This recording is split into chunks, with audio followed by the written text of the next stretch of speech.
Welcome back to Simply Jeton.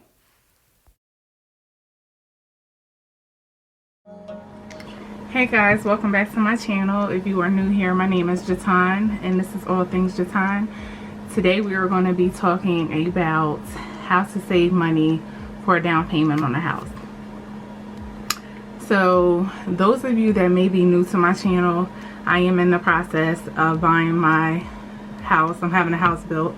I recently sold my house to my best friend. If you didn't see that information, just go ahead and look at the video that was uploaded prior to this one. But this whole year during the pandemic, I was able to go ahead and really get disciplined and intentional about saving. And it occurred to me that, you know, certain things that you want, like this whole pandemic put a lot of things into perspective. I love to travel with my kids. I'm a single mom, so at any given time I have to get whatever their needs and necessity is.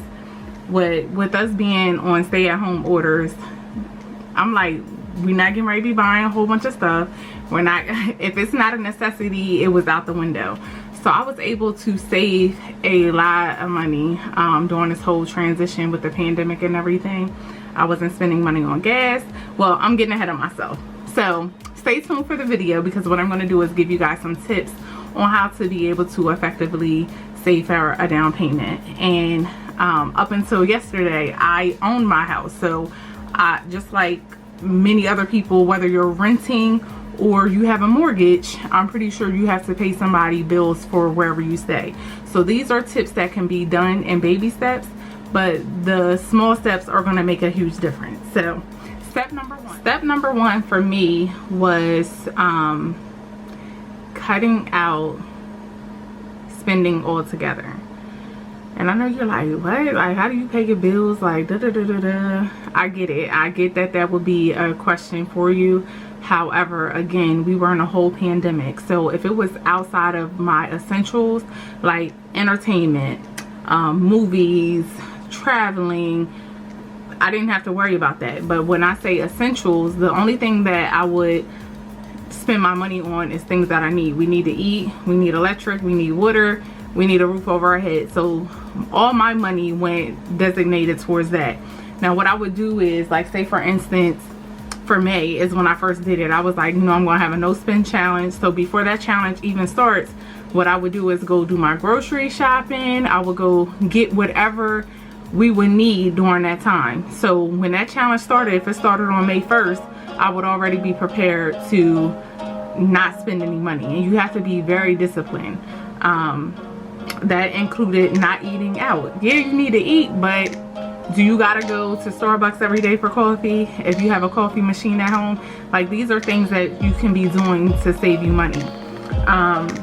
Another thing is, I started researching. Like, a lot of things that people are not prepared for can range about $1,000, and studies have shown that, like, the average person does not even have that money saved up in case of an emergency. So for the month of June, what I did was I set myself a goal of saving $1,000 in a month. And what helped me, because I'll be honest, I'm a lazy budgeter, I'm a lazy saver. So I downloaded an app called Digit, and what Digit does is it looks at your finances on your bank account, and if it sees the opportunity to save money, what it will do is move it to a separate account that you can have access to, you know. And when you're setting different goals, like say for instance June, I said, you know, I wanted to save $1,000 in a month. What it would do is tell me how long it's going to take me, how much on a daily or every other day that they will take out, and if I'm okay with that, that goal will go ahead and start. I did a video about Digit before. If I find it, I'll go ahead and link that in here. But when I tell you guys, it was like literally I was spending this money on frivolous stuff, like stupid stuff that I didn't even need. Another thing that I realized is, with us being in this pandemic, you don't need to be buying clothes. You're not going nowhere. Like, I was able to cancel my vacation that I had already planned up for me and my kids, as well as like the girls trips that we normally do. So that was a way to actually keep some money in our pocket. Another thing I did was, once I realized, now this can be done at any time, but for me it was back in September. Once I knew I had got approved for the loan amount that I needed to start building my house, I sold a lot of things. So just a little secret, to have the cat out the bag, I'm going to be relocating from Delaware to Georgia. A lot of the things that I had currently, even if it was something I recently bought, I did not want to lug all that stuff. Like, I'm going to be relocating with my kids. Like, I didn't want to have to deal with that. So I started in phases because I am still working from home. My kids are still doing remote learning. So it's a lot to like go through everything and make sure that you have things that are worth even selling. Like, if it's not something I would buy, something like that, I didn't even put it out there. But you have several sites such as like Poshmark, you have Facebook Marketplace. I did it because I knew I would be home and I would be with the kids. I did it amongst like my family and friends. So on my Facebook, only people that I know and I'm associated with is who I opened up the items that I had, and I would list them and let them know in advance what I had, what the prices were. And when I tell you the stuff was like selling out like that, another contingency with that stuff was that they had to have the means to come pick it up. So I said that I will be doing it again. I haven't did that since September, but again, that's a perfect way to go ahead and make some extra money. Another tip is to, if you know you're buying a house and it's around the holidays or birthdays, ask your family and friends to give you a gift of money. That will jumpstart your process. Like, you will be surprised at how easy it is. Like, a lot of people are not going in the stores. A lot of people, like, even when you go into the stores are not allowing you to try on the clothes. So it's like you risk the chance of buying somebody something and it not fitting. Whereas if you can get away, and normally I'm like, giving gift cards, giving money, it's like you didn't put no thought in it. Like, that's how I am. I like to think things through. But in situations when you know a person has a goal in mind and they want to save for a particular goal, then it's okay to go ahead and do that. So again, ask your family, your friends, whoever typically gives you gifts for, whether Christmas time is, you know, it's like right here, we're coming up on Christmas. That's something that they can go ahead and do in order to gift you. Also, depending on where you live, a lot of states offer first-time home buyers programs. And even if you purchased a house before, they will still give you, like, depending on, you have to read your contract. So if you've already been a homeowner before, still read your contracts to see what you signed up for. But a lot of them, after 3 years, you can still go ahead and purchase another house. If you're buying a new home, they will allow you, like, a lot of the builders will give you some type of incentives to help you with your down payment and your closing costs. But banks still want to see you be able to come to the table for things such as the home appraisal, your inspection, your home inspection, and I'm thinking of one more. Give me a second, because I have so your appraisal and your inspection fees, I said that. So yeah, those two things. And depending on how much you're putting down on the house, like depending on how much the property is and how much you're putting down, a lot of times if you're doing an FHA home loan and you're not putting down 20% or more, you have to have private mortgage insurance.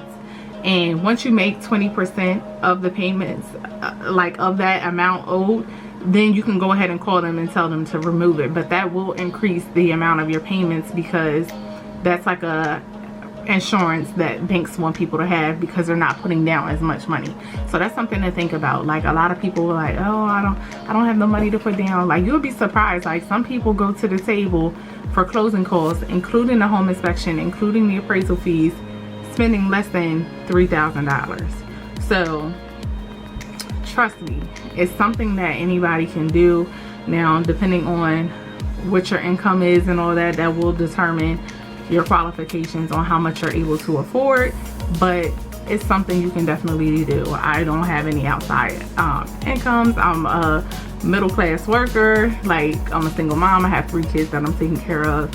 When I tell you, you will be surprised at what you can get approved for with a credit score that qualifies you to buy a house. So some other tips would be, another thing you can do is create a budget.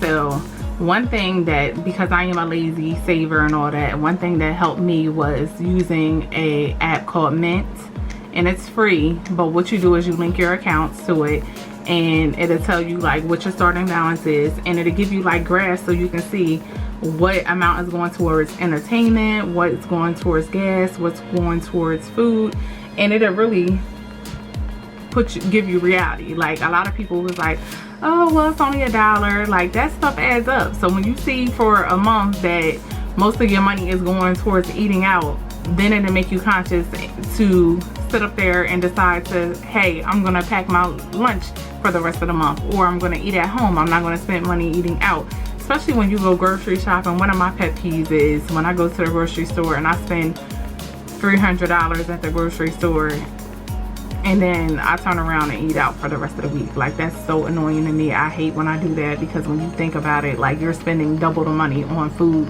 when you already just went and shopped for food. Another thing to think about is if your job is offering overtime. I was able to do a lot of overtime during these months.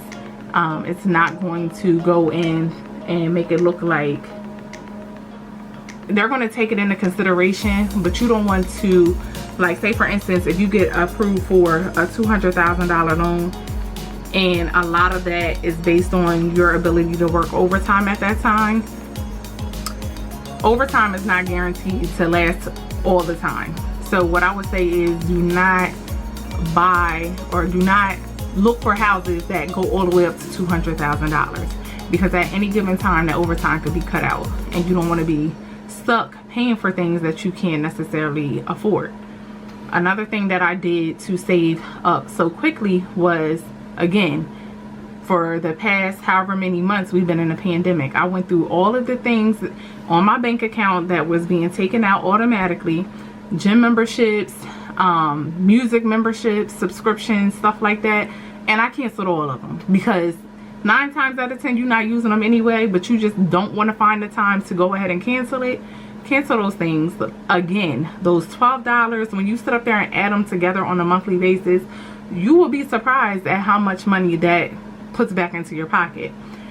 Once you sit up there and decide how much, or determine how much money you're spending for your household, anything extra, put towards your saving. Don't look at it as, oh, now I got $30 to go out and eat. No, put that towards your goal of your down payment. When I tell you, banks do not just look at you being able to afford your down payment, they also look at the event. If something were to happen, are you able to pay for the cost to get that repaired? So my tip, and what I've always heard, was you should at least have 3 to 4 months of living expenses. God forbid you lose your job, anything. And when I say living expenses, anything you're responsible for paying for. So whether that's your mortgage, the electric, your gas, trash service, water bill, every single thing you're responsible to pay for to sustain your living, you should have that times 4 months saved up in the bank. Because again, anything can happen, and it takes time to apply for jobs, get an interview, find out whether or not at least you have that stuff saved up. And like I said, some things are unexpected, whether it's a new home or one that was already pre-existing. You just never know.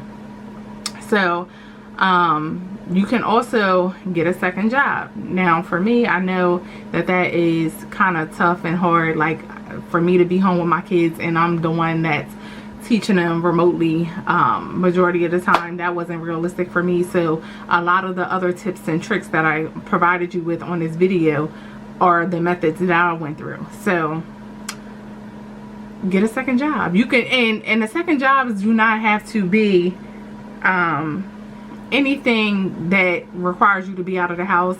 You can start writing a blog. You can do brand deals. You can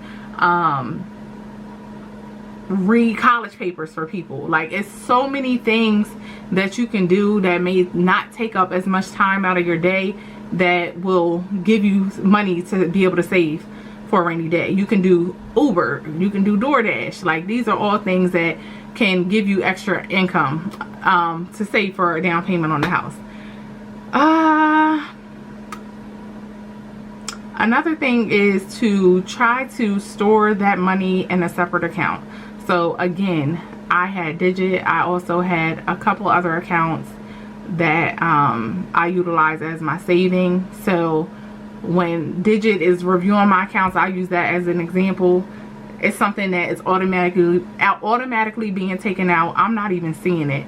However, I do know that if I ever need anything for an emergency fund or something like that, what I can do is I can go ahead and add that back to my account immediately. Like, you could decide if you want it instantly or whatever. So my annoying brothers in here.